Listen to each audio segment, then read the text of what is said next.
So on the last few times I've taught, the topic has been words, and the words I chose today were and word polarities or dichotomies or dialectics, and the not dichotomies, excuse me, dialectics is the right word. And the words I chose today were in and out. Now, these can seem like opposing directions in meditation and in life, yet I believe both are essential and necessary movements. Um, so, turning can be described as moving towards our experience, towards the range of it, all the way from our dukkha, our pain, our anguish, our difficulties, our stressors, to sukha, our pleasures, our satisfactions, our joys, and everything in between. Um, Turning outward is, hopefully in a balanced way, being able to turn towards the pain, the difficulties around us, and hopefully that leads to skillful actions. And of course, also engaging with the joy in our lives, that's what surrounds us, our relationships, the natural world, etc. And, in meditation, sometimes this is really felt bodily and energetically, um, a shift towards our inner experience. We suggest you close your eyes when meditating. No, it's not necessary. But the reason we do this is because it naturally kind of turns us inward, because it shuts down the sense door of vision, our eyes. And that is really, our, as human beings, most dominant sense for connecting to the outer world.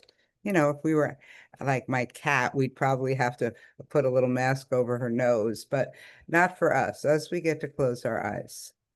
Um, so, and then we can often get in, once we're within a meditation, into altered states where it can almost feel like a drawing inward, a sense of movement. And this drawing inward can be described in a lot of different ways. And I imagine each of you would describe it somewhat differently, but the best I could get with it is a sense of movement towards the center of the body.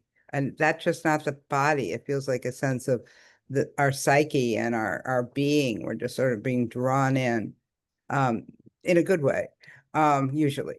Um, but sometimes the experience it goes the other direction. It feels like there's a movement outward, like a sense of expansion, and even a sense of the dissolution of the usual boundaries of our body. Like we don't know where we begin and end, where our skin is, or maybe even a total unawareness of our body or sense of self.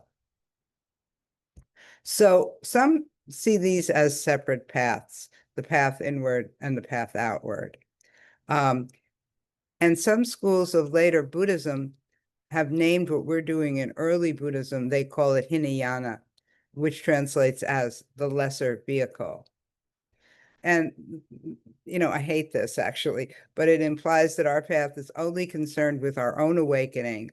And it is contrasted to Mahayana, which is, you've probably heard, or you may have heard, and that covers the whole range of later Buddhism. That most familiar to us here are probably Zen and Tibetan Buddhism. And Mahayana translates as the greater vehicle. And that is because it emphasizes the liberation of all beings rather than just our own awakening.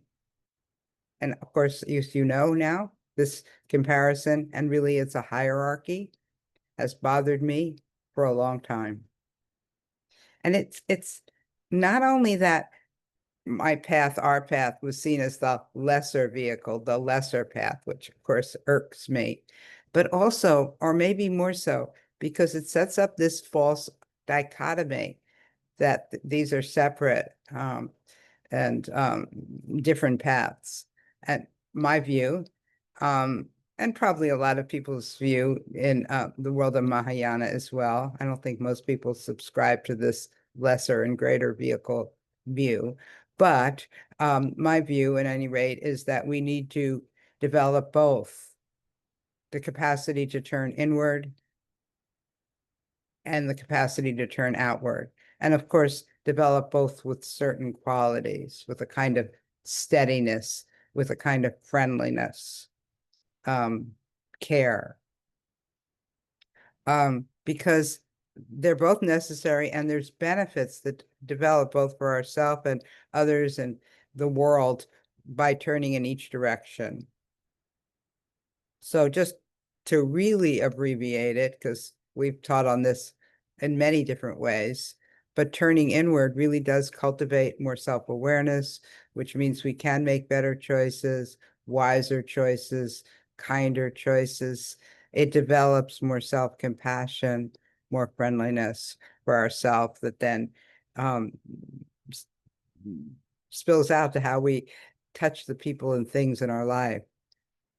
And turning outwards allows us to meet the wider world, bringing more steadiness and clarity, hopefully, to this work of relieving all the suffering and pain that's around us.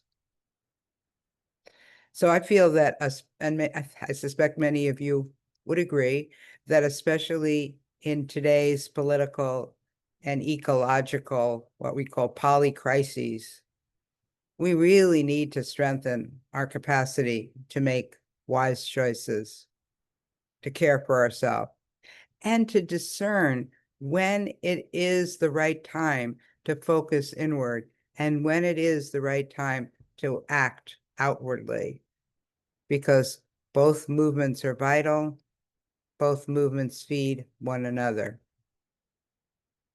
So most of the political pundits I follow believe that our collective actions, political actions, will hold the greatest potential for meaningful political change over time, might be a long haul.